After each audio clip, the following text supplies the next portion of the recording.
Apex के online platform पर और आज की 24 सितंबर 2022 की करंट अफेयर्स की क्लास में लाइव जुड़े हुए सभी विद्यार्थियों का हार्दिक स्वागत है। और सभी प्यारे विद्यार्थियों को गुड मॉर्निंग। प्यारे साथियों, आपको पता ही है अपनी कि ये पर डे या टुडे करंट अफेयर्स की जो क्लास है वो 3 पार्टों में चलती है। पहले पार्ट में हम पढ़ते हैं आज की बेहतरीन करंट अफेयर्स न्यूज़। दूसरे पार्ट में पढ़ते हम टुडे या दिल्ली के करंट अफेयर्स के बेहतरीन ऑब्जेक्टिव क्वेश्चन व्याख्यात्मक रूप से। और तीसरे और अंतिम पार्ट में हम पढ़ते हैं स्टैटिस्टिक्स जीके के बेहतरीन क्वेश्चन। लाइव जुड़े हुए सभी विद्यार्थियों को, निधि को, मेहरा, शारदा, बलदेव, सभी प्यारे विद्यार्थियों को गुड मॉर्निंग।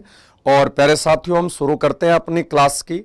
ये जो करंट अफेयर्स की अपनी क्लास है इसमें आपको समसामयिक, स्टैटिस्टिक्स जीके और करंट अफेयर्स की न्यूज का बेहतरीन समावेश आपको देखने को मिलेगा, जो आगामी आपके लिए सभी प्रतियोगी परीक्षाएं जैसे सीटी है, रिट है, टीचर्स, यूपीएससी, एसएससी, बैंक सभी के लिए समान रूप से अपनी ये करंट अफेयर्स की जो प्रश्नोत्तरी है वो उपयोगी रहेगी। और प्यारे साथियों, अपनी क्लास की शुरुआत करते हैं आज के एक अच्छे विचार से। और विचार के पीछे चलते कितने हैं वो तो हमारे कर्मों पर निर्भर करता है। तो आज का विचार है, जिस काम में काम करने की हद पार ना हो फिर वो काम किसी काम का नहीं। मानी जिस भी काम में लगना है और उस काम को करने में हम जो सारी हदें होती हैं वो पार करनी ही पड़ेगी। डब्बे डब्बे को भी गुड मॉर्निंग। और अब प्यारे साथियों, शुरुआत करते हैं आज की बेहतरीन करंट अफेयर्स की न्यूज के साथ। और पहली न्यूज आपके सामने है। एल्विस अली हजारिका उत्तरी पूर्वी भारत से नॉर्थ चैनल को पार करने वाले पहले भारतीय व्यक्ति बन गए हैं। दोबारा इसको देखना है कि एल्विस अली हजारिका उत्तरी पूर्वी भारत से नॉर्थ चैनल को या नॉर्थ लिंक को या नॉर्थ जलडमरू मध्य को पार करने वाले पहले भारतीय बन गए हैं। अगली न्यूज है प्यारे साथियों, भारतीय नौसेना ने अपने सबसे अच्छे युद्धपोतों में से एक आईएनएस अजय को रिटायर कर दिया है। प्यारे साथियों, रिटायर सैनिक ही नहीं होते हैं, रिटायर सेना से संबंधित जो भी युद्धपोत होते हैं, मिसाइलें होती हैं, हेलीकॉप्टर्स वगैरह होते हैं, टैंक होते हैं, यहां तक जीवों को भी जैसे घोड़े रखे जाते हैं, खच्चर रखे जाते हैं और कुत्ते जो रखे जाते हैं उनको भी समान रिटायर किया जाता है। प्यारे साथियों, अगली अपनी न्यूज है, प्रधानमंत्री नरेंद्र मोदी ने गुजरात के एकता नगर में पर्यावरण मंत्रियों की राष्ट्रीय सम्मेलन का उद्घाटन किया है। अगली न्यूज है, अस्ताना को कजाकिस्तान की नई राजधानी अस्ताना के राष्ट्राध्यक्ष के द्वारा घोषित किया गया है। वैसे प्यारे साथियों, मैं आपको बता दूं, कजाकिस्तान की राजधानी तो अस्ताना ही थी पहले भी आज भी, केवल इसका नाम चेंज हो गया था बीच में, पुनः इसका नाम चेंज करके क्या कर दिया गया है, अस्ताना कर दिया गया है। और अगली अपनी न्यूज है, बीजिंग बेस्ड एक जिन फर्म ने दुनिया में पहली बार एक जंगली आर्कटिक भेड़िए का सफलतापूर्वक क्लोन तैयार किया है। क्लोन मानी अलैंगिक विधि से एक पहली बार आर्कटिक या टुंड्रा प्रदेश का जो भेड़िया है और उसको तैयार किया गया है। और ये थी प्यारे साथियों अपनी आज की बेहतरीन करंट अफेयर्स न्यूज। और अब चलते हैं आज के हम अपने करंट अफेयर्स के ऑब्जेक्टिव क्वेश्चनों पर। गवर्नमेंट ऑफ बिश्नोई, सुमन वर्मा, नारायण माली और पुरुषोत्तम सैनी सभी प्यारे विद्यार्थियों को गुड मॉर्निंग। और एक बार सभी विद्यार्थी प्यारे साथियों अपने इस सेशन को जरूर शेयर करें। और पहला क्वेश्चन आपके सामने रख दिया, बहुत ही बेहतरीन क्वेश्चन है और आगे स्टैटिस्टिक्स जीके में भी काम में आने वाला क्वेश्चन है आज का। और पहला क्वेश्चन, हाल ही में नॉर्थ चैनल को पार करने वाले सबसे अधिक उम्र के भारतीय, 2 क्वेश्चन साथ में याद रखने हैं। एक तो सबसे अधिक उम्र के भारतीय तैराक कौन है वो आपको बताना है, और बाकी की चीजें मैं आपको बता दूं प्यारे साथियों। चैनल किसे कहते हैं, जल संधि को चैनल कहते हैं। 2 देशों के बीच या दो महाद्वीपों के बीच की जलीय सीमा को जल संधि, लिंक, चैनल या जलडमरू मध्य के नाम से जाना जाता है। मानी जल संधि दो महाद्वीपों के बीच हो सकती है, दो देशों के बीच में भी हो सकती है, और वो पानी वाली सीमा होती है, उससे जल संधि, लिंक, चैनल या जलडमरू मध्य के नाम से जाना जाता है। जैसे मैं प्यारे साथियों आपको उदाहरण दूं, भारत और श्रीलंका के बीच की जलीय संधि का नाम क्या है? पाक चैनल। भारत और श्रीलंका के बीच की जलीय संधि का नाम क्या है? पाक चैनल। तो आपको बताना है नॉर्थ चैनल। अब नॉर्थ चैनल तो मैं आपको आगे बता दूंगा किन दो देशों के बीच की जलीय सीमा है। नॉर्थ जो चैनल है किन दो देशों के बीच की जलीय सीमा है, परंतु हमें पहले इतना याद हो जाए कि नॉर्थ चैनल को पार करने वाले सबसे अधिक उम्र के भारतीय तैराक कौन है। उससे पहले मैं आपको एक इंपॉर्टेंट जानकारी दे दूं, इंग्लिश चैनल सबसे ज्यादा बार एग्जाम में आता है। इंग्लिश चैनल को तैरकर पार करने वाले पहले भारतीय कौन हैं? तो प्यारे साथियों, इंग्लिश चैनल फ्रांस और इंग्लैंड के बीच की एक जलीय सुरंग है। इंग्लिश चैनल क्या है? फ्रांस और इंग्लैंड के बीच की एक जलीय सुरंग और एक जलीय सीमा है, और इंग्लिश चैनल को तैरकर पार करने वाले पहले भारतीय मिहर सेन हैं। इंग्लिश चैनल को तो तैरकर पार करने वाले पहले भारतीय यशस्वी तैराक कौन है? मिहर सेन। और हाल ही में नॉर्थ चैनल को तैरकर पार करने वाले सबसे अधिक उम्रदराज के भारतीय तैराक मानी जलपरी बोल सकते हैं। जो महिला तैराक होती है उससे जलपरी बोलते हैं। तो प्यारे साथियों, ये तो पुरुष है तो इसको हम जलपरा बोल सकते हैं। तो इनका नाम है एल्विस अली हजारिका। एल्विस अली हजारिका जो भारत के असम राज्य के तैराक है। मानी भारत के कौन सी साइड से आते हैं? ये उत्तरी पूर्वी राज्यों के तैराक हैं। ये उत्तरी पूर्वी राज्यों के तैराक है एल्विस अली हजारिका। जैसे हजारिका नाम से सबसे ज्यादा प्रसिद्ध हुए भूपेन हजारिका, जिन्होंने भारत में भूदान आंदोलन चलाया था, और भारत के लिए दूसरे हजारिका प्रसिद्ध है जो सबसे अधिक उम्र के भारतीय तैराक माने जाते हैं। और ये इधर वाला भी आपको ध्यान में रखना है, और ये भी आपके लिए एक इंपॉर्टेंट जानकारी है कि दो देश दो महाद्वीपों के बीच की जलीय सीमा को क्या कहते हैं। और ये रहे आपके सामने भारत के सबसे अधिक उम्र के तैराक असम राज्य के हजारिका साहब, और जो उत्तरी पूर्वी राज्यों से पहले तैराक है। मानी प्यारे साथियों, मैं बार बार ये नाम क्यों दोहरा रहा हूं उत्तरी पूर्वी? क्योंकि उत्तरी पूर्वी राज्य भारत के हर क्षेत्र में पिछड़े राज्य हैं। उन पर सरकारें बहुत ही कम ध्यान में देती है, विशेष दर्जा देकर केवल खानापूर्ति कर लेती है।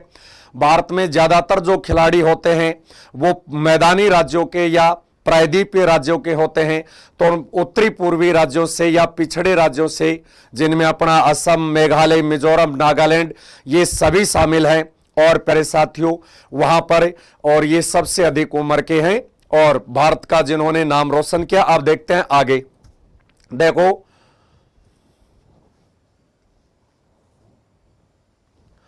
देखो एल्विस अली हजारिका उत्तर पूर्व भारत से नॉर्थ चैनल को पार करने वाले पहले व्यक्ति बन गए हैं। एल्विस अली हजारिका एक अनुभवी तैराक है, मानी उम्रदराज है, काफी इनको अनुभव है, जो कि असम के निवासी हैं। तो ये भारत के कौन से राज्य के निवासी हैं? असम के। रितु चौधरी को भी राम राम, आयशा को भी गुड मॉर्निंग। जो भी विद्यार्थी नए जुड़ते हैं प्यारे साथियों, अपने इस सेशन को साथ में एक बार जरूर लाइक व शेयर करा करें। तो आगे देखो, एल्विस नॉर्थ चैनल को पार करने वाले सबसे उम्रदराज के भारतीय तैराक भी बन गए हैं। एल्विस और उनकी टीम को यह उपलब्धि हासिल करने के लिए 14 घंटे 38 मिनट का समय लगा। नॉर्थ चैनल उत्तरी पूर्वी मानी उत्तरी आयरलैंड और दक्षिणी पश्चिमी स्कॉटलैंड के बीच का जल डमरू मध्य है। तो आपको एक और ध्यान में रखना प्यारे साथियों, ये ऐसे क्वेश्चन है ना, सेकंड ग्रेड एसएसटी का बहुत सारे ऐसे क्वेश्चन, और आपके सेकंड ग्रेड एसएसटी की जो संबंधित विद्यार्थी जुड़े हुए हैं वो इस व्याख्या पर जरूर ध्यान देना, क्योंकि आपको यूरोपीय महाद्वीपों के बीच की जो जलीय सीमा वो पूछी जाती है। तो दक्षिणी पश्चिमी स्कॉटलैंड और आयरलैंड के बीच की जलीय संधि का नाम क्या है? जैसे प्यारे साथियों 10 डिग्री चैनल किन के बीच में है? अंडमान और निकोबार के बीच में 10 डिग्री चैनल है। तो नॉर्थ चैनल कौन से देशों के बीच है? आयरलैंड और स्कॉटलैंड। ये आयरलैंड और स्कॉटलैंड प्यारे साथियों दोनों के दोनों देश ग्रेट ब्रिटेन से टूटकर बने हैं। किससे टूटकर बने हैं? ग्रेट ब्रिटेन से ये टूटकर बने हैं। और इस स्कॉटलैंड को तो विश्व का सबसे बड़ा शराब उत्पादक राज्य माना जाता है। इस स्कॉटलैंड की आपको और एक बेहतरीन बात बता दूं, दो आपको ध्यान में रखना है कि इस अपने राजस्थान राज्य में तेल का उत्पादन करने वाली कंपनी का नाम है केर एनर्जी कंपनी, और राजस्थान में जो तेल का उत्पादन करती है उस कंपनी का मुख्यालय भी कहां है? स्कॉटलैंड में। और एक और मैं आपको बता दूं, राजस्थान के इतिहास के पिता या राजस्थान इतिहास के जनक कौन है? Colonel James Tod. और कर्नल जेम्स टोड का जन्म भी कहां हुआ था? स्कॉटलैंड में हुआ। और ये स्कॉटलैंड और आयरलैंड दोनों ही ग्रेट ब्रिटेन के हिस्से माने जाते हैं। अब चलते हैं प्यारे साथियों अगले क्वेश्चन पर। अगला क्वेश्चन भी बहुत ही इंपॉर्टेंट क्वेश्चन है भारत के लिए कि हाल ही में भारत, संयुक्त अरब अमीरात और फ्रांस ने किस शहर में अपनी पहली त्रिपक्षीय विदेश मंत्रियों की बैठक आयोजित की है? मानी फ्रांस, भारत और संयुक्त अरब अमीरात ने। संयुक्त अरब अमीरात की राजधानी प्यारे साथियों अबू धाबी है। संयुक्त अरब अमीरात की राजधानी कौन सी है? Abu Dhabi. और प्यारे साथियों दिरहम इसकी मुद्रा का नाम है। संयुक्त अरब अमीरात की मुद्रा का क्या नाम है? दिरहम। और फ्रांस की राजधानी कौन सी है? पेरिस, जिसे विश्व की जन्नत कहते हैं। और फ्रांस की मुद्रा क्या है? फ्रैंक। फ्रांस की मुद्रा क्या है? फ्रैंक है। और तीनों देशों के विदेश मंत्रियों की बैठक, माने संयुक्त अरब अमीरात के, भारत के और फ्रांस देश के तीनों विदेश मंत्रियों की त्रिपक्षीय बैठक, यदि 2 की होती है तो द्विपक्षीय बैठक, और बहुत सारे विदेश मंत्रियों की होती है तो उससे कहते हैं बहुपक्षीय बैठक। बहुपक्षीय मानी 3, 4 या 5 से अधिक होती है तो उससे बहुपक्षीय बैठक कहते हैं। तो इन तीनों की बैठक, देखो ध्यान रखना प्यारे साथियों, फ्रांस की राजधानी पेरिस, भारत की राजधानी दिल्ली और संयुक्त अरब अमीरात की राजधानी अबू धाबी, तीनों की ही राजधानियों में यह बैठक नहीं हुई है। सबसे बड़ी बात क्या है? अबू धाबी किसकी राजधानी है? संयुक्त अरब अमीरात की। पेरिस किसकी राजधानी है? फ्रांस की। नई दिल्ली किसकी है? भारत की। तीनों ही विदेश मंत्रियों ने अपनी जो बैठक है वो अपनी किसी की भी राजधानी में नहीं की, नए शहर में की है, न्यूयॉर्क शहर में। अमेरिका के कौन से शहर में हुई है? अमेरिका के न्यूयॉर्क शहर में हुई है, जो अमेरिका का न्यूयॉर्क शहर हडसन नदी के तट पर बसा है। अमेरिका का न्यूयॉर्क शहर हडसन नदी के तट पर है, जहां पर प्यारे साथियों यूएनओ का मुख्यालय भी स्थित है। यूएनओ का मुख्यालय न्यूयॉर्क के मैनहट्टन द्वीप पर 17 एकड़ भूमि में फैला है, और यही न्यूयॉर्क प्यारे साथियों ऊंची इमारतों का नगर भी कहा जाता है, जिसको हम अमेरिका की आर्थिक राजधानी कहते हैं। जिसको हम क्या कहते हैं? अमेरिका की आर्थिक राजधानी के नाम से। बिल्कुल शैलेश तिवारी का, किंसू रियल स्टार, मिस महिन राजपूत, सभी प्यारे विद्यार्थियों का उत्तर भी सही है, सभी प्यारे विद्यार्थियों का स्वागत भी है। अब देखो प्यारे साथियों आगे तीनों विदेश मंत्रियों के चित्र, ये तो है फ्रांस के, और ये रहे अपने भारत के, और ये रहे अबू धाबी संयुक्त अरब अमीरात के। तीनों मंत्रियों की त्रिपक्षीय बैठक इस प्रकार से आयोजित हुई है। हाँ, कहां पर? न्यूयॉर्क शहर में। और अब चलते हैं आगे। देखो, संयुक्त अरब अमीरात और फ्रांस ने संयुक्त राष्ट्र महासभा सत्र के इतर न्यूयॉर्क में अपनी पहली त्रिपक्षीय विदेश मंत्रियों की बैठक आयोजित की। मंत्रियों ने सामरिक भागीदारी और यूएनएससी सदस्यों के बीच विचार के सक्रिय आदान प्रदान पर ध्यान केंद्रित करते हुए कूटनीति के समकालीन तरीकों पर चर्चा की। मानी विदेश की जो कूटनीति है उस पर विचार की, व्यापारिक बढ़ावा देने के लिए कौन से, और अपनी सामरिक शक्ति का आदान प्रदान करने के लिए भी। सामरिक शक्ति का आदान प्रदान का मतलब संयुक्त सैनिक अभ्यास भी होता है, हथियारों का आदान प्रदान भी हो सकता है। आगे देखो, संयुक्त राष्ट्र महासभा के 77वें उच्च स्तरीय सत्र में विदेश मंत्री एस जयशंकर हिस्सा लेंगे। मानी भारत की ओर से कौन हिस्सा लेंगे? एस जयशंकर। और प्रजोत सिंह का भी स्वागत है। प्यारे साथियों, अब अगला क्वेश्चन आपके सामने है। हाल ही में, यह बहुत ही इंपॉर्टेंट क्वेश्चन है, हाल ही में 32 वर्ष की शानदार सेवा के बाद किस भारतीय जहाज को नौसेना से रिटायर किया गया है? बहुत ही अच्छा क्वेश्चन है प्यारे साथियों, बताना आपको, जल्दी से कमेंट करो उत्तर।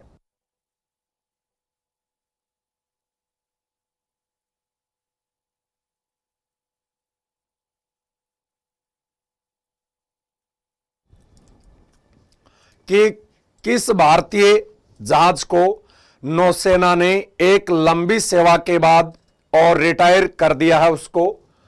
और मैंने अभी आपको प्यारे साथियों बताया ना कि जहाज को ही नहीं, यहां तक घोड़ों को, खच्चरों को और कुत्तों को भी ससमान रिटायर किया जाता है।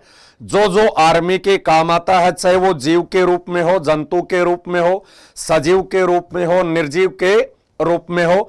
तो प्यारे साथियों, इसका राइट उत्तर है आईएनएस अजय। आईएनएस अजय को भारतीय नौसेना ने एक लंबी और शानदार सेवा के बाद प्यारे साथियों रिटायर कर दिया। मैं बता दूं आपको, इसको भारतीय सेना में शामिल कब किया गया था? 1990 में शामिल हुआ था। ये 1990 में शामिल हुआ था पहली बार, और अपने 32 वर्ष के शानदार कैरियर के बाद इसे हाल ही में रिटायर कर दिया गया है। प्यारे साथियों, ये जो आईएनएस अजय जो नाम है, आईएनएस अजय जो नाम है, और ये नाम कारगिल के युद्ध में खूब चर्चा में रहा था। मैं आपको यहां बताना चाहूंगा सबसे इंपॉर्टेंट जो बात है, 1999 के कारगिल युद्ध में अहम योगदान रहा था प्यारे साथियों। मानी पाकिस्तान के छक्के छुड़ाने वाले युद्ध पोतों में आईएनएस अजय का नाम नंबर 1 पर आता है। 90 में ही शामिल हुआ और 1999 के कारगिल युद्ध में अपने इसने अहम योगदान इसने दिया था। प्यारे साथियों, जो कारगिल का युद्ध है ना, हम दो ही के सहयोग से जीत पाए। या तो कारगिल युद्ध में भारत के लिए मैसिया बनकर कौन सा देश आया? कारगिल युद्ध में भारत के लिए मैसिया बनकर आया इजराइल देश। और दूसरा, आईएनएस अजय ने भी अपना अहम योगदान दिया। और प्यारे साथियों, कारगिल युद्ध जो 1999 में हुआ, और हम 26 जुलाई 1999 को कारगिल विजय प्राप्त कर ली थी। तो इसीलिए प्रतिवर्ष प्यारे साथियों हम कारगिल विजय दिवस 26 जुलाई को मनाते हैं, और उस दिन हम आईएनएस अजय को बिल्कुल भी नहीं बोलते हैं। तो ये ध्यान में आपको रखना। 90 में शामिल होता है, कारगिल युद्ध में अपना सबसे अहम योगदान देता है, और इजराइल देश का भी उतना ही बड़ा योगदान है कारगिल युद्ध को जीतने में जितना भारत के वीर सैनिकों का है, जितना भारत के वीर सैनिकों का है। ये रहा प्यारे साथियों आपको आईएनएस अजय का चित्र, जो तैनात है अपने अरब सागर में, और भारत का जो जलीय सुरक्षा में अपना अहम योगदान पिछले 32 सालों से। और अब देखो प्यारे साथियों, भारतीय नौसेना ने अपने सबसे अच्छे युद्ध पोतों में शामिल आईएनएस अजय को रिटायर कर दिया है। आईएनएस अजय ने 32 साल तक शानदार सेवा दी है। सेवामुक्त से जुड़े समारोह को पारंपरिक तरीके से मुंबई के नेवल डॉकयार्ड में आयोजित किया गया। मानी इसको कहां से रिटायर किया गया है? इसको रिटायर किया गया है मुंबई के नेवल से। इस दौरान राष्ट्रीय ध्वज, नौसैनिक पताका और जहाज के डिमोशनिंग पेनेट को आखिरी बार सूर्यास्त के समय उतारा गया। ये जहाज की कमीशन सेवा के अंत के प्रतीक हैं। मानी कोई भी जहाज को जब, ध्यान देना प्यारे साथियों, कोई भी जहाज को जब रिटायर किया जाता है तो उससे सूर्यास्त के समय एक बार उतारकर और उससे दर्शकों के सामने रखा जाता है। और स्वतंत्र भारत में निर्मित पहला युद्ध पोत बता रहे हैं, बिल्कुल आवारे 26 जुलाई को कारगिल विजय दिवस, बिल्कुल सही है बेटा। अरे भाई मुझे किसी भी प्रश्न का उत्तर नहीं आ रहा है, मेहरा प्रजापति पढ़ते रहो, आएंगे, है ना, घर में बैठे बैठे थोड़ी उत्तर आएंगे, पढ़ने से आएंगे और पढ़ते रहो। गुड। अब चलते हैं अगले क्वेश्चन पर। अगला क्वेश्चन है, पर्यावरण मंत्रियों का राष्ट्रीय सम्मेलन 23 व 24 सितंबर को भारत के किस राज्य में आयोजित किया गया? कि भारत के राज्यों के पर्यावरण मंत्रियों का सम्मेलन भारत के प्रधानमंत्री ने कौन से राज्य में आयोजित किया? और सभी राज्यों के पर्यावरण मंत्रियों को उचित दिशा निर्देश, पर्यावरण की सुरक्षा के लिए प्लास्टिक के कम से कम प्रयोग के निर्देश दिए गए हैं भारत के प्रधानमंत्री के द्वारा। और ये बैठक कौन से राज्य में आयोजित हुई है? भारत के सभी राज्यों की, भारत के सभी राज्यों की पर्यावरण मंत्रियों की। और प्यारे साथियों, विश्व पर्यावरण दिवस 5 जून को मनाया जाता है। जैसे कहते हैं ना कि जल है तो कल है, मानी पर्यावरण है तो कल है।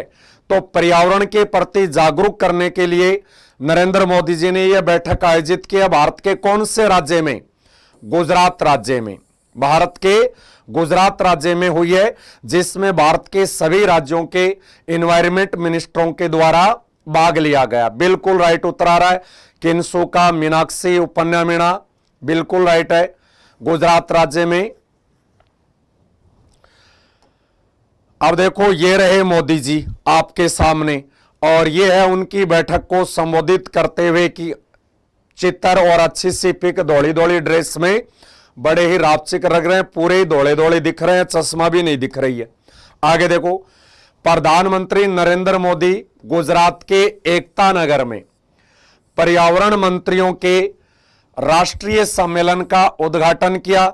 सम्मेलन का मुख्य उद्देश्य प्लास्टिक प्रदूषण और जलवायु परिवर्तन के उन्मूलन के लिए नीतियों को लागू करने के लिए केंद्र और राज्य सरकारों के बीच और तालमेल बनाना है।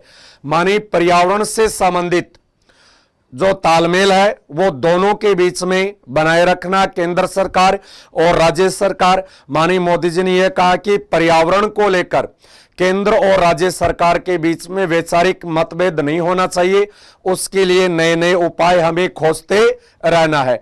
आगे देखो, सम्मेलन पर्यावरण संबंधी चुनौतियों के समाधान के लिए सहकारी संघवाद को बढ़ावा देगा। मानी ये जो सम्मेलन है वो पर्यावरण के समाधान के लिए और सहकारी संघवाद को क्या करेगा? बढ़ावा देगा। हां बिल्कुल, धोली धोली डाडी एकता नगर, सही है। अगला क्वेश्चन है प्यारे साथियों, ये क्वेश्चन बड़ा तगड़ा है। हाल ही में भारतीय फिल्म छेल्लो शो को ऑस्कर अवार्ड 2023 के लिए ऑफिशियल एंट्री मिली है। यह किस भाषा की फिल्म है? और प्यारे साथियों ध्यान रखना, वाह गुरुजी क्या बात है, मजा आ गया सुबह सुबह। बिल्कुल प्रजोत सिंह, अभी तो मजा बाकी है, बहुत मजा बाकी है, अभी तो आधी क्लास हुई है, आगे बहुत ही बेहतरीन क्वेश्चन आने वाले हैं। तो आपको मैं बता दूं प्यारे साथियों, विश्व का सबसे बड़ा पुरस्कार तो नोबेल है, परंतु विश्व में फिल्म के क्षेत्र में दिया जाने वाला सबसे बड़ा पुरस्कार है ऑस्कर अवार्ड। और आपको मैं बता दूं प्यारे साथियों, ऑस्कर अवार्ड के लिए नामित होने वाली, ऑस्कर अवार्ड के लिए नामित होने वाली पहली भारतीय फिल्म थी मदर इंडिया। ऑस्कर अवार्ड के लिए नामित होने वाली पहली भारतीय फिल्म कौन सी थी? Mother India. और अब मैं आपको बताऊं प्यारे साथियों, ऑस्कर अवार्ड दिए कहां जाते हैं?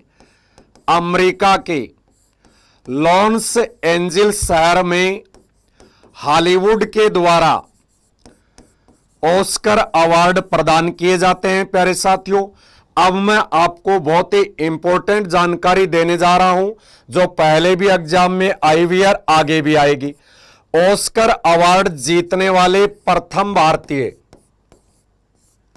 बताओ प्यारे साथियों, ऑस्कर अवार्ड जीतने वाले पहले भारतीय कौन थे?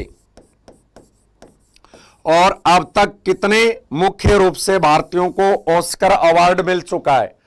तो बताओ। मीनाक्षी कह रही है बहुत ही शानदार मूवी है, बिल्कुल। छेलो मतलब लास्ट, छेलो मतलब लास्ट। हाँ नारायण माली, तेरे को तो पता ही है बेटा, क्योंकि तू तो उस राज्य की सीमा पर रहता है, तो तेरे को तो यह भी पता है कि छेलो का अर्थ क्या होता है ना? बिल्कुल।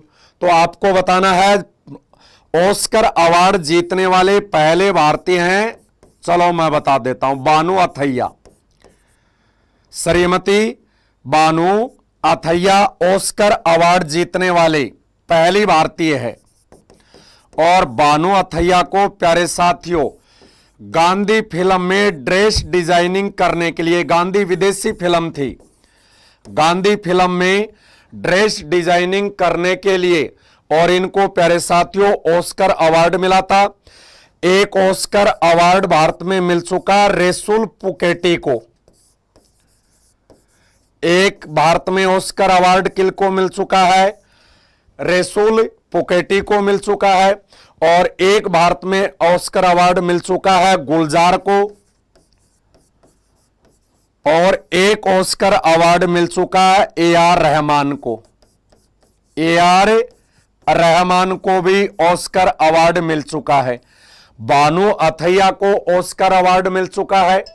ठीक है, बिल्कुल। सुरेश केसरीपुरा बूंदी, आपका राइट है प्यारे साथियों। तो आपको मैंने 3 नाम लिखे, रेसुल पुकेटी, गुलजार और ए.आर. रहमान को किसके लिए ऑस्कर अवार्ड मिला? एक ही फिल्म के लिए मिला, स्लम डॉग मिलेनियर के लिए। स्लम डॉग मिलेनियर के लिए इन तीनों को ऑस्कर अवार्ड मिला। और ए.आर. रहमान ने कौन से गाने के लिए मिला? जय हो नामक गाने के लिए ए.आर. रहमान को यह मिला। अब प्यारे साथियों मैं आपको उत्तर बता देता हूं। हाँ ईयर भी। तो देखो प्यारे साथियों, भारतीय फिल्म छेलेसो को ऑस्कर अवार्ड में ऑफिशियल एंट्री मिली है, और यह गुजराती भाषा की फिल्म है। कौन सी भाषा की फिल्म है? गुजराती भाषा की। आप प्यारे साथियों, हाँ स्लम डॉग मिलेनियर, बिल्कुल उपन्यामीना। आगे देखो, बॉलीवुड हो चाहे साउथ हो, किसी भी फिल्म के लिए ऑस्कर में एंट्री लेना बहुत बड़ी बात होती है। चाहे हॉलीवुड हो, चाहे बॉलीवुड हो, टॉलीवुड हो, किसी भी प्रकार की फिल्म को ऑस्कर के अवार्ड में एंट्री लेना। जाट चौधरी का भी स्वागत है, बहुत लेट जुड़ते हो प्यारे साथियों। जो भी लेट जुड़ता है सेशन को जरूर शेयर किया करो। तो देखो, बॉलीवुड हो चाहे साउथ हो, किसी भी फिल्म को ऑस्कर में एंट्री लेना एक बहुत बड़ी बात है। ऑस्कर 2023 के लिए देश की तरफ से लिस्ट में RRR और द कश्मीर फाइल समेत कई फिल्में शामिल हुई। मानी ऑस्कर अवार्ड के लिए कई फिल्में शामिल हुई, परंतु भारत की तरफ से गुजराती फिल्म छेलेसो की ऑस्कर अवार्ड 2023 के लिए ऑफिशियल एंट्री होगी। मानी बड़ी बड़ी सुपर डुपर हिट फिल्में है ना, बड़ी बड़ी सुपर डुपर हिट फिल्में भी पीछे रह गई। द कश्मीर फाइल, जिसके लिए तो पूरी भारत सरकार लग गई थी इसको हिट कराने में और ये भी एंट्री नहीं मार पाई, ये ट्रिपल आर वाली भी एंट्री नहीं मार पाई और गुजराती भाषा की एक छेली सी छेलो फिल्म ने एंट्री मार लिया है। वेरी गुड, अवरे अवरे उपन्या मीणा, क्या बात है। अब देखो, हाल ही में अस्ताना को किस देश की नई राजधानी घोषित किया गया? बहुत ही तगड़ा क्वेश्चन है प्यारे साथियों। हाल ही में अस्ताना को किस देश की नई राजधानी घोषित किया गया है? शेयर करो रे टावरो एक बार।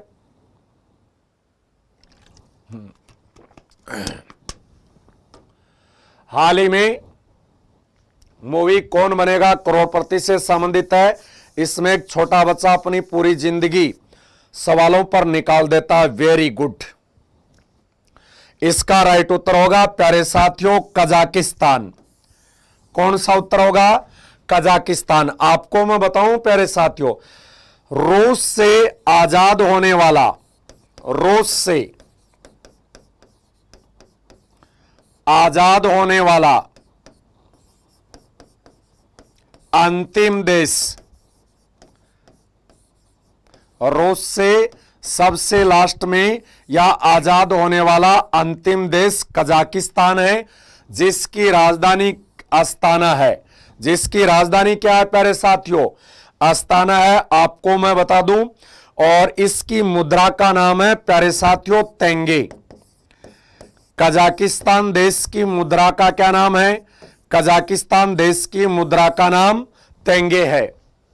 बिल्कुल, हां, रूस से सबसे लास्ट में आजाद होने वाला देश है। तो ये इधर जो भी मैं लिखता हूं ना, ये मान लेना वो आपके लिए सोने की साइज से लिखा गया है। बहुत तगड़ी चीज लिखता हूं मैं इधर। अब कितना तगड़ा क्वेश्चन बताया। रूस का विभाजन हुआ शीत युद्ध के बाद में, और रूस से आजाद होने वाला अंतिम देश कौन सा है? कजाकिस्तान है। आगे देखो, ये रहे कजाकिस्तान के राष्ट्राध्यक्ष, इन्होंने अभी घोषणा की है। देखो कितने रापचिक लग रहे हैं। और ये रहे इनके बॉडीगार्ड, है ना। अब देखो, कजाकिस्तान के राष्ट्रपति कसिम जोमार्ट टोकाया ने राष्ट्रपति पद को सीमित करने और देश की राजधानी के पुराने नाम अस्ताना को वापस लाने के लिए एक कानून पर हस्ताक्षर किए हैं। तो प्यारे साथियों, ये कोई बड़ी बात नहीं है, ये कोई बड़ी बात नहीं है। बड़ी बात कैसे नहीं है? क्योंकि भारत में भी बहुत सारे शहरों के नाम चेंज हो गए। तो आपको भी पता है, अगली सरकार आएगी वो पुनः नाम चेंज कर देगी। तो ये नए राष्ट्रपति बने हैं, नए राष्ट्रपति बनते ही अस्ताना की राजधानी तो अस्ताना ही थी, राजधानी तो अस्ताना ही थी, पर नाम चेंज कर दिया था उस शहर का। जैसे अभी उत्तर प्रदेश के इलाहाबाद का नाम चेंज करके प्रयागराज कर दिया, पहले उसका नाम प्रयाग था। वैसे ही राजधानी चेंज नहीं हुई थी, नाम चेंज हुआ था। आगे देखो, इस बिल ने राजधानी के अस्ताना नाम को फिर से बहाल कर दिया है, जिसका नाम निवर्तमान राष्ट्रपति नूर सुल्तान नजरबाग के सम्मान में 2019 में बदलकर नूर सुल्तान कर दिया गया था।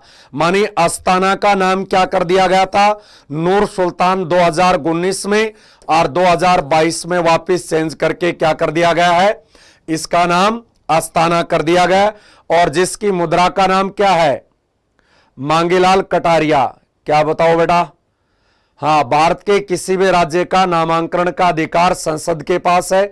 बिल्कुल, मांगीलाल कटारिया। अपनी ये जो क्लास है बेटा, रोज सुबह है 7 बजे और शाम को 4 बजे भी होती है बेटा।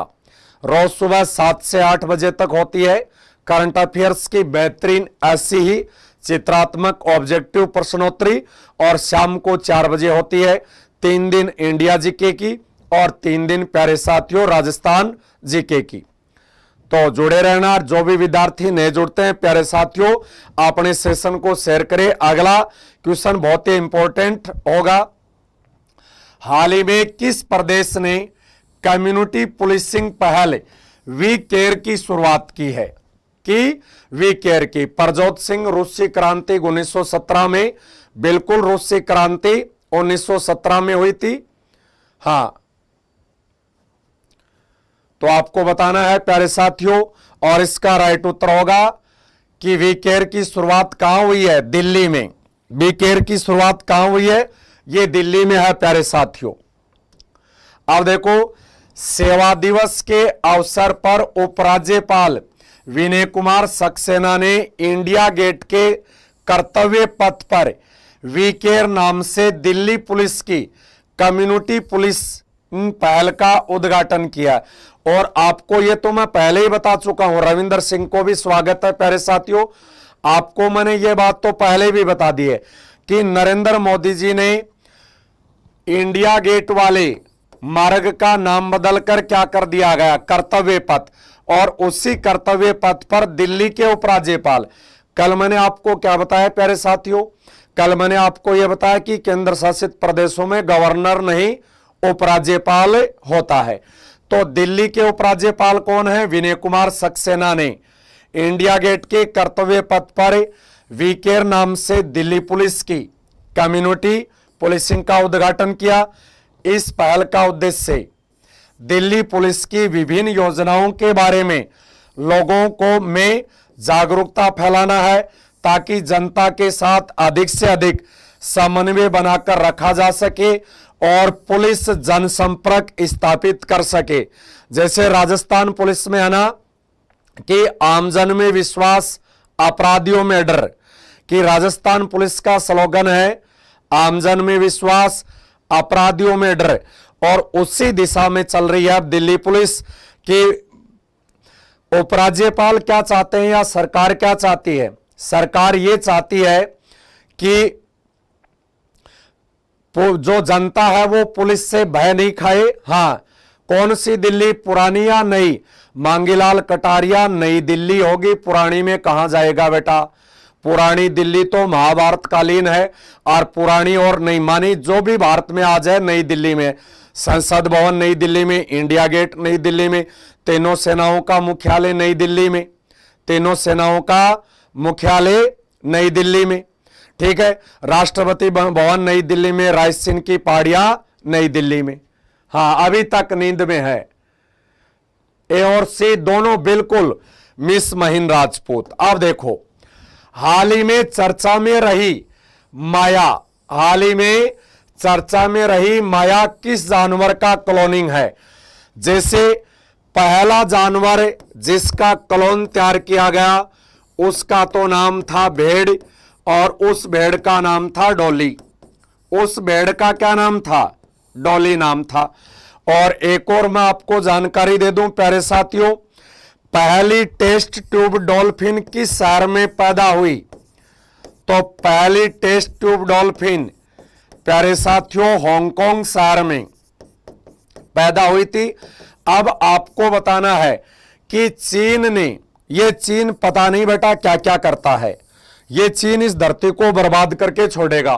तो आपको बताना, चीन ने हाल ही में चर्चा में रही माया किस जानवर का क्लोनिंग है? तो इसका राइट उत्तर क्या होगा? देखते हैं किस किस का। और देखो, कुछ बच्चे मजे बड़े ले रहे हैं, पर एक आधी परीक्षा लाग जाएगी ना, बाद में मजा कौन लेगा। प्रतिभा स्वामी को भी स्वागत है। गुड मॉर्निंग प्रतिभा, आपका भी करंट अफेयर्स की क्लास में आपका हार्दिक स्वागत है। और प्यारे टाबर, ये बाद में ही ना, बाद में। अब मीनाक्षी उत्तर दे रही है सी। आर न्यूज कमाइन या पढ़ा के आया हूं मैं? अरे न्यूज अभी क्लास की शुरुआत में मैंने न्यूज नहीं पढ़ाई क्या आपको? क्लास की शुरुआत में तब मैंने नहीं बताया, मैंने आपस में बातों में करते रहते हो। एक दो लग जाएगा टेस्ट, उसके बाद में पता चलेगा कि यार गुरुजी बेवड़ा मड़ा बता तो सही रहा था, उस दिन आया तो था, है ना। इसका राइट उत्तर होगा जंगली आर्कटिक भेड़िया। जंगली आर्कटिक भेड़िया मानी बर्फ में रहने वाला भेड़िया। आर्कटिक भेड़िया मानी वह भेड़िया जो बर्फ में रहता है, वह भेड़िया जो बर्फ में रहता। जंगली आर्कटिक भेड़िया का क्लोन तैयार किस देश ने किया है? ये चीन ने। कोरोना भी इसी ने तैयार किया था, है ना। पता नहीं ये क्या क्या करता रहता है। ठीक है, तो ध्यान रखना प्यारे साथियों। और भेड़िए को राजस्थान में ल्याड़ी कहते हैं। भेड़िए को राजस्थान में क्या कहते हैं? ल्याड़ी कहते हैं। ओ गुरुजी, अना ध्यान तो देते नहीं हो। हाँ, उपन्या मीणा बिल्कुल अंग्रेजी में लिख रही है, जंगली आर्कटिक भेड़िया। चित्र दिखाऊं? ये रहा चित्र, देख लो भाई, बर्फ में रहने वाले जंगली आर्कटिक भेड़िए का चित्र है ना, ये है। और इसका क्लोन तैयार कर दिया चीन, पता नहीं क्या क्या करेगा। थोड़े दिन ये चीन है ना, मेरे हिसाब से पेट में भूख लगना बंद कर देगा। कि ये चीन ऐसे ही आविष्कार करता रहा ना, तो मेरे हिसाब से थोड़े दिन बाद चीन के लोगों को भूख भी नहीं लगेगी। पता नहीं किस किस का आविष्कार कर देता है। गुड मॉर्निंग पूजा सामरिया को भी। आगे देखो प्यारे साथियों, बीजिंग बेस्ड एक जीन फर्म ने दुनिया में पहली बार एक जंगली आर्कटिक भेड़िए का सफलतापूर्वक क्लोन बनाया है।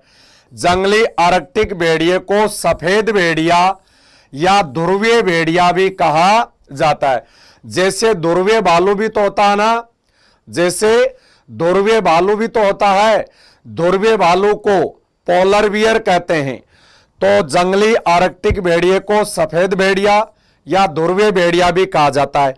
यह जानवर कनाडा के क्वीन एलिजाबेथ द्वीप समूह के उच्च आर्कटिक टुंड्रा का मूल निवासी है।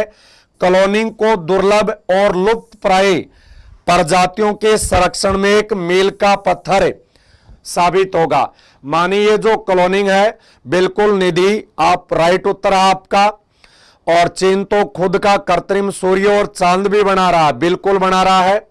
हाँ, तो प्यारे साथियों, ये क्लोन तैयार करने से ये जो दुर्लभ जीव है ना, इनको बचाया जा सकता है। और ये कहां पर है प्यारे साथियों? ये है कनाडा में। और इसी कनाडा में है विश्व का सबसे बड़ा द्वीप ग्रीनलैंड। और टुंड्रा प्रदेश में रहने वाली जनजाति कौन सी है? टुंड्रा प्रदेश मानी बर्फीले प्रदेश में रहने वाली जनजाति एस्किमो है। और एस्किमो जनजाति अपने घर बर्फ से बनाती है। और उन बर्फ से बने हुए घरों को क्या कहते हैं? उन बर्फ से बने हुए घरों को इग्लू कहते हैं। गजेंद्र मीणा कह रहे हैं इसका नाम माया रखा गया। बिल्कुल प्यारे साथी, इसका नाम माया रखा गया है। ठीक है, तो इस प्रकार से आपको ये ध्यान में रखना है। और अब चलते हैं अगले क्वेश्चन पे। हाल ही में सेना प्रमुख मनोज पांडे द्वारा कारगिल इंटरनेशनल मैराथन का उद्घाटन कहां किया गया है? कि हाल ही में, बहुत ही अच्छा क्वेश्चन है प्यारे साथियों ये। हाल ही में भारतीय सेना के प्रमुख कौन है? मनोज पांडे के द्वारा कारगिल इंटरनेशनल मैराथन का उद्घाटन कहां किया है? यस, टपरा, संदीप शर्मा सीकर से, एस्किमो जनजाति, परजोत सिंह।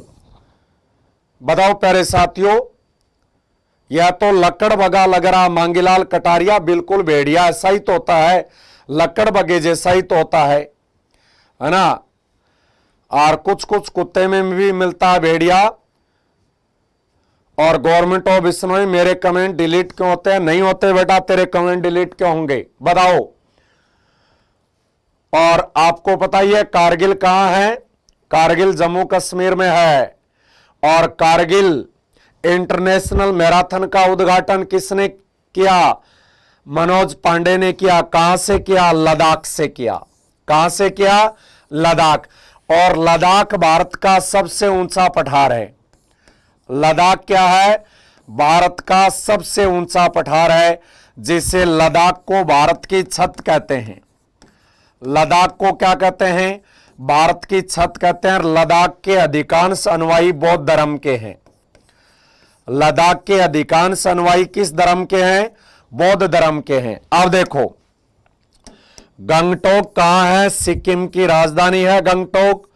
देहरादून उत्तराखंड की राजधानी है। और श्रीनगर जम्मू कश्मीर की राजधानी है, जो झेलम नदी के तट पर है, जिसको मौर्य राजा अशोक ने बसाया था। अब देखो, ये रहा लद्दाख का। कारगिल इंटरनेशनल मैराथन, जिसका उद्घाटन लद्दाख से किया गया। और भारत का सबसे ठंडा मरुस्थल, भारत का सबसे ठंडा मरुस्थल कौन सा है? लद्दाख का मरुस्थल भारत का सबसे ठंडा मरुस्थल। या एक और आपको जानकारी दूं तो लद्दाख को भारत का टुंड्रा प्रदेश कहते हैं। लद्दाख को क्या कहते हैं? भारत का टुंड्रा प्रदेश के नाम से जाना जाता है। और भारत का सबसे शुष्क क्षेत्र फलौदी जोधपुर, और मैच ढाका में होगा। T20 किसका मैच होगा? अब देखो, लद्दाख के कारगिल में पर्यटन को बढ़ावा देने के लिए सरहद कारगिल मैराथन में देश विदेश के 2000 से अधिक धावकों ने दौड़ लगाई। थल सेना प्रमुख general Manoj Pande virtual mode में सरहद मैराथन को हरी झंडी दिखाकर रवाना किया था। हरी झंडी मानी सद्भावना के लिए। ये प्यारे साथियों, मैराथन वगैरह ये आयोजित क्यों होती है? हां, ये होती है आपस में भाईचारे को बढ़ाने के लिए। और हां, बिल्कुल आवारे आगे देखो प्यारे साथियों, हाल ही में किसने 2022 में भारत के लिए शिक्षा स्थिति की रिपोर्ट, शिक्षा में आर्टिफिशियल इंटेलिजेंस जारी किया है? बहुत ही अच्छा क्वेश्चन है। किस संस्था ने किया बताओ प्यारे साथियों? बहुत ही तगड़ा क्वेश्चन है आपके लिए। मानी भारत के लिए यह क्वेश्चन बहुत तगड़ा है कि भारत की शिक्षा में आर्टिफिशियल इंटेलिजेंस किसने जारी किया है?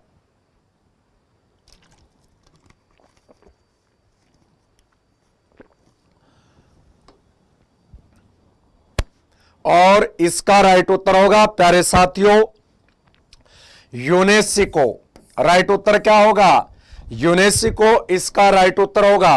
अब मैं बता दूं आपको प्यारे साथियों, यूनेस्को की स्थापना हुई थी 1945 में। यूनेस्को की स्थापना कब हुई? 1945 में। यूनेस्को का मुख्यालय कहां है? यूनेस्को का मुख्यालय फ्रांस की राजधानी पेरिस में है। यह यूनेस्को काम क्या करता है?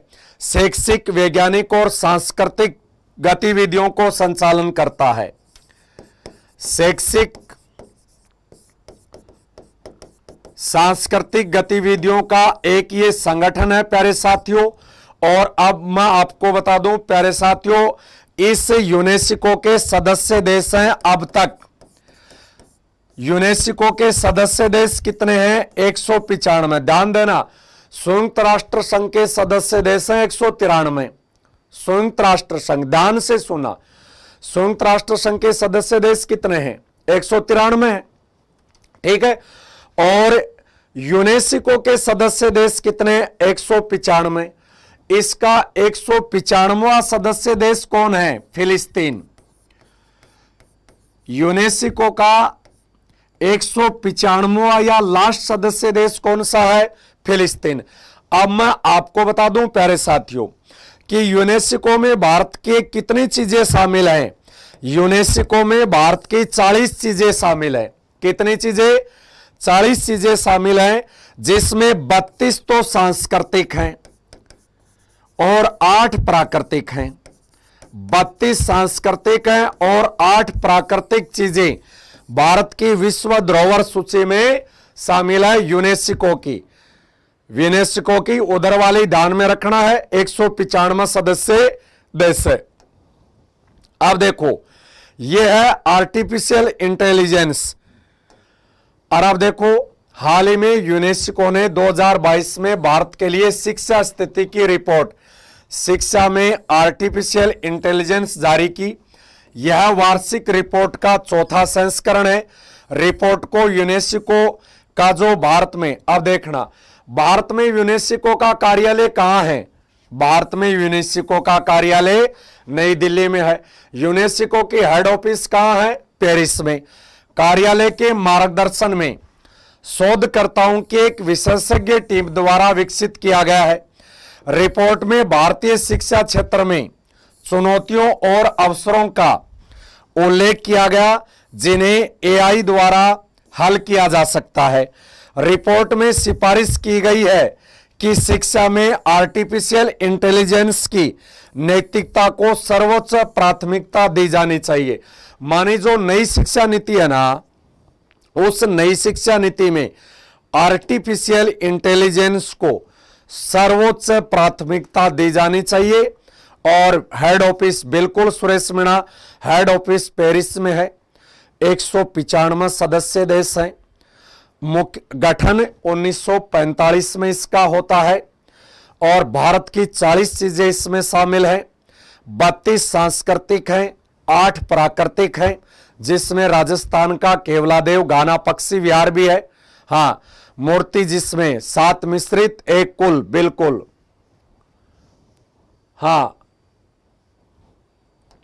तो ये थे प्यारे साथियों आज के अपने करंट अफेयर्स की, दिल्ली की जो करंट अफेयर्स की है। आज की current affairs, today current affairs के 2 पार्ट पूरे होते हैं। पहले पार्ट में हमने पढ़े आज की बेहतरीन करंट अफेयर्स न्यूज, दूसरे पार्ट में पढ़े टुडे के बेहतरीन करंट अफेयर्स के ऑब्जेक्टिव क्वेश्चन व्याख्यात्मक और सचित्र रूप से। और प्यारे साथियों अब तीसरे और अंतिम पार्ट में पढ़ते हैं आज के बेहतरीन रापचिक जीके डॉज के क्वेश्चन और फिर आज के विजेताओं के नाम। अब देखो आज क्या रापचिक जीके डॉज में क्वेश्चन आपके सामने है और पहला क्वेश्चन आपको बताना है चोराबाड़ी ग्लेशियर कहां स्थित है। यही क्वेश्चन तो आपके लिए काम में आएंगे। हाँ, गिफ्ट भी दीजिए। आज सभी विजेताओं के नाम की घोषणा अभी करूंगा, दोनों दिनों के विजेताओं के नाम की घोषणा करूंगा और इनाम भी दूंगा। पहले उत्तर बताओ, चोराबाड़ी ग्लेशियर कहां है? कल भी बता दिया था, चोराबाड़ी ग्लेशियर उत्तराखंड में है। चोराबाड़ी ग्लेशियर कहां है? उत्तराखंड में। गंगोत्री ग्लेशियर उत्तराखंड में, यमुनोत्री ग्लेशियर उत्तराखंड में और भारत में सर्वाधिक ग्लेशियर उत्तराखंड में। अगला है भारत का कौन सा पठार त्रिभुजाकार है? भारत का कौन सा पठार त्रिभुजाकार है? बताओ प्यारे साथियों।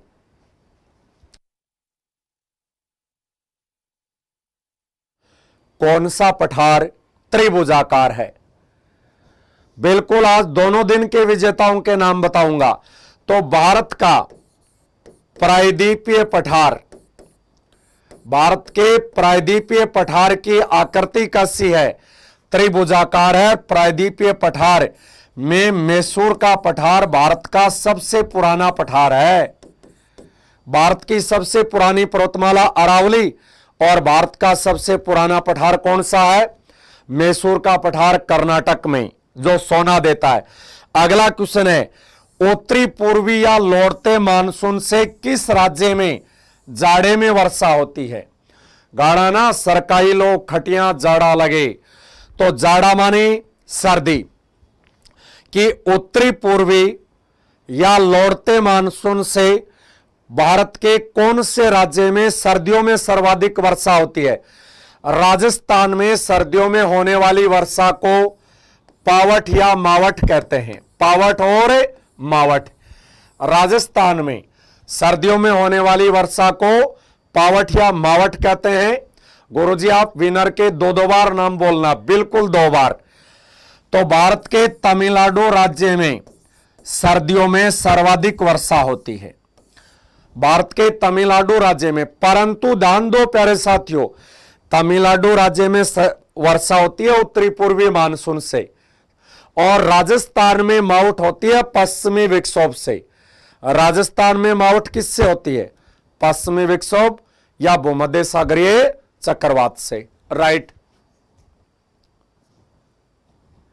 और अब आगे, किस तट से भारत का औसतन समुद्र तल नापा जाता है? कि कौन से समुद्र तट से भारत का औसतन समुद्र तल मापा जाता है? बताओ प्यारे साथियों, ये बहुत ही इंपॉर्टेंट क्वेश्चन है। कौन से समुद्र तल से भारत का औसतन समुद्र तल मापा जाता है? कावेरी नदी लौटते पानी लेती है, बिल्कुल।